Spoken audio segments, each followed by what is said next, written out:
I wanted to do something that just had a few tracks and they were all long and really fleshed out. And we dug in there, kind of like a live gig, where a tune could be 20 minutes or something like that. So we want to do that. And I was kind of thinking, as a classical clarinetist originally, a guy who didn't touch a saxophone until I got to college, I was thinking more of like a classical tune that would have 3 or 4 movements to it. And that's kind of where this started going. And that's where we landed with the clever Story at 11, kind of that play on, hey, tune in tonight, Story at 11, since it's my 11th album.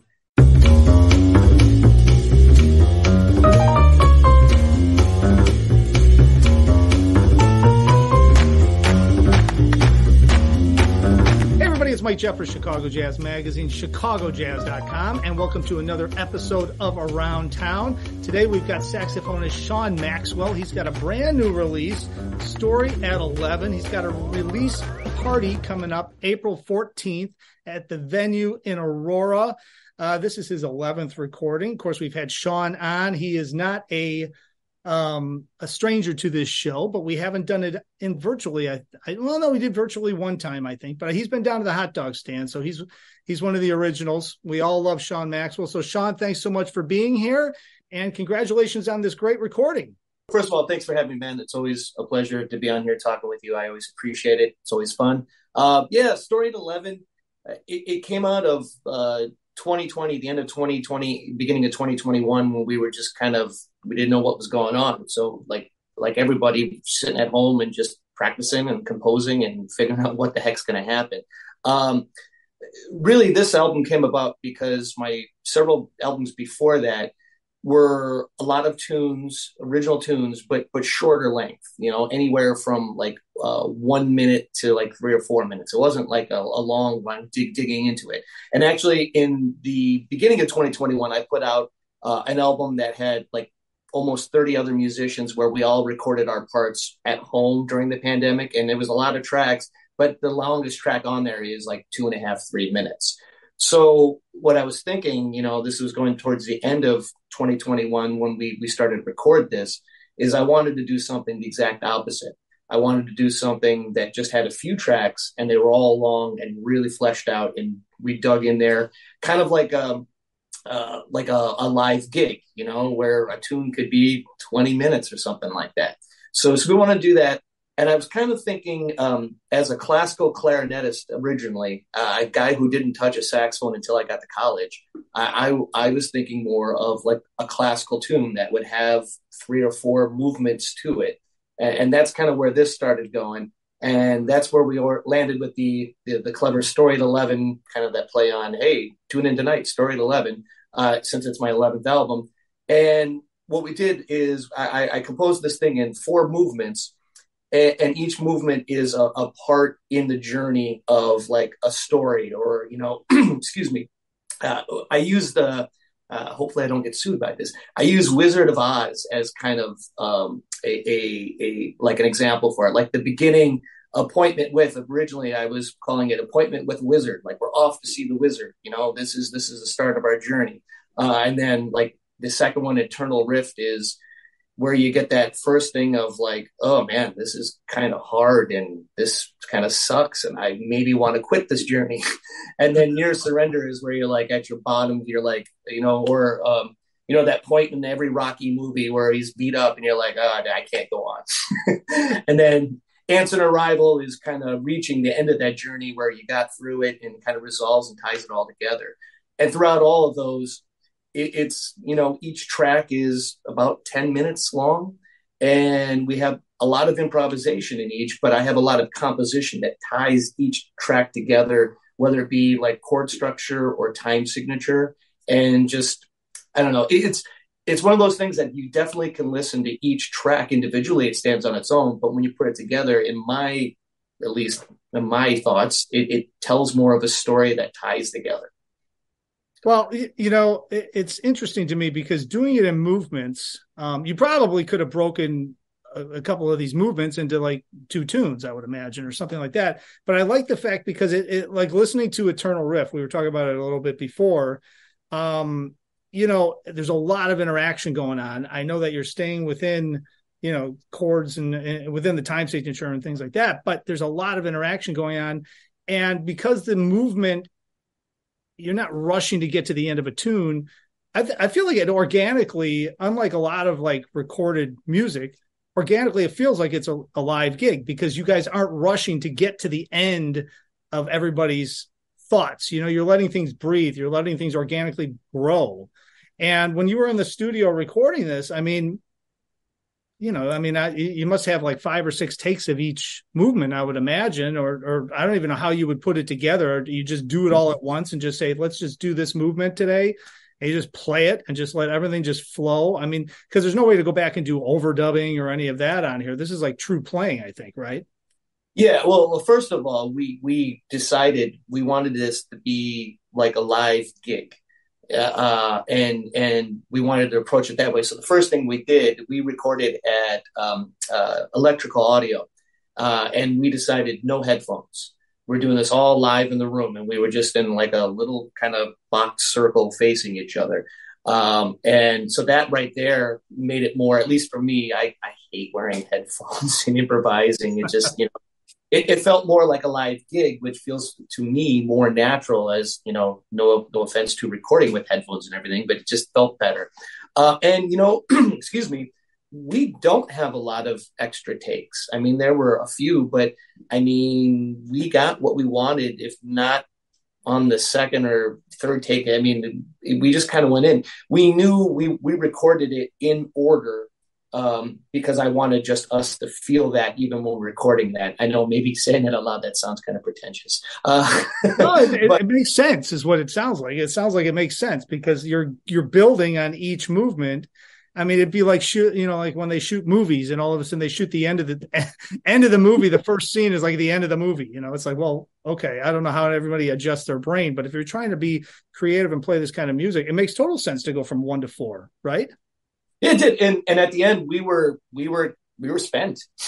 We went through that journey. I do remember Colin Clausen, the pianist, and hopefully he doesn't get mad at me. The last tune, we did a couple where we scrapped it a minute in because of like some different time changes, and he like left out a roar of some profanity and upsetness and got out of the system, and then we laid down the best track of the period. And after that, I was like, that's it. We're done, guys. No more.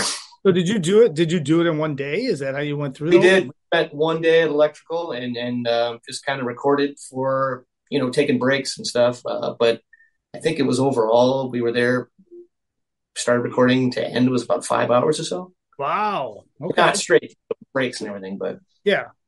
Well, it's so when you're writing something like this, right, you're talking about the Wizard of Oz, but you're really talking about a journey. You're talking about kind of like the beginning of the journey and then the middle of the journey and then trying to get to the end of the journey and finalizing the journey and all that stuff. But theme wise, thematically wise, compositionally wise, you're obviously, you're not thinking about music from the Wizard of Oz. So, conceptually, how are you coming up with like melodies? And then you have a lot of odd time signatures in this. There's a groove in 10, you're doing different things like that too. So are these tunes that you've been messing around with on your own or just playing around with ideas and then you put the composition together and brought it in to the group? What's your process like for that? Well, I'm constantly writing. I'm just writing all the time. And then if we look at bright side of the pandemic, I wrote a ton of things. Even there was just like little ideas, if it was a measure or a rhythm or whatever. So I'm constantly going back and I have what I call the junkyard on my computer, just all these finale files where I just pull up and take that and put it together. So I have a lot to work with. This one, though, I was kind of trying to, again, I go back to the classical thing of like, where you state the main theme in the beginning and it kind of comes throughout the whole thing until you kind of finish up. So I was kind of thinking of it more like that. And I've accepted the fact that I'm good with the fact that I'm more modern jazz. And in there, I'm mixing in a lot of elements of, funk and stuff that doesn't swing. So I kind of was trying to think of that style. And when we do go to weird time signatures, is it going to a weird time signature just to do that, or does it serve a purpose? And does it also, is it there where you're listening to it and like, yeah, this is cool, but this feels weird? I think a lot of times, unless you're sitting there actually counting or whatever, you're not even going to know that it's doing that, because we try to do it so that it's like not kind of, how do I say it, hit you over the head just for the fact of doing that. Does that make sense? Yeah. Yeah. I mean, it actually, the groove, if you didn't know it was in 10, you wouldn't know it was in 10. I mean, it just feels natural, to your point, right? It feels natural. And, when you're talking about the different styles, and, we talked a little bit before we came on, but I say this with a lot of guests, especially a lot of guests that are in your generation, which is somewhat my generation too. But I mean, we grew up, we were influenced by jazz for sure. But my first influence was like, Led Zeppelin, Iron Maiden, Grateful Dead, all of that stuff. And then I found Miles Davis and went backwards and learned everything else. And that was all during high school and pre-high school and all that stuff. So you're influenced by all of this, but that helps you, especially you, Sean Maxwell, as a composer, an arranger, and a player. Everything has to come out of your music because it's the natural process. So it's like, I don't go to see somebody play jazz necessarily. I go to see Sean Maxwell play. I don't, I go to see Chuchito Valdez was just at the showcase, right? I just saw that's who I went to see, or I went to see Bobby Broom, or I'm going to see them because I want to hear their voice. I want to hear their compositions. I want to hear what they're doing. I think that's where jazz is now, but of course that's where blues is. That's where rock is. That's where pop is. That's where everything is. So I hear, from one step to another, and obviously I've heard all your recordings. I don't remember them all by, from memory. I'm sorry, but don't quiz me. But I hear the natural progression. And with this, I hear your voice completely, all of the different styles, all of the different experiences you have are coming out in these compositions. Well, cool. Thank you. That's the goal. And if I offend the jazz police by saying this, amen to what you just said. When I stopped worrying about I have to sound like this or do that, a handful of albums ago, again, sounds weird to say, I've become myself. And as much as I still listen and study and love the jazz giants that came before me, I don't want to sound like them. And I think some of them who have been passed away a long time ago, if they were around now, they wouldn't be doing what they were doing then. So I think I got to jazz a little later than you. It wasn't until college till I even knew what the heck it was. But yeah, I was big into, rap and rock and classical and everything else. And I feel in all of my recordings, but especially in this one, you get an element of that. Now, are we actually rapping? No. No one wants to hear me do that. But I mean, there's elements of it. And I think that along with the elements of the jazz and what I do like, there's a lot in there. Like, you're not going to hear Cannonball Adderley kind of stuff in here, but he's a huge influence on me. And if you listen really closely, there are hints and stuff in there. It's just kind of mixed in there for better or for worse with more Sean Maxwell on it. Well, and it's you, right? I mean, that's going to naturally come out. You're not sitting around saying, hey, you know what? I'm going to play a Cannonball lick right here. And then I'm going to play. Yeah. I mean, give me a break. I mean, this is coming out of you. This is your voice, and it's the natural progression of everything. And, so you can hear it throughout. So, going from one step to another, by the time you get to Answer and Arrival, just talk about, because it feels like to me, it's like a release at the end of this whole thing, right? I mean, you guys really let loose, and it just like releases.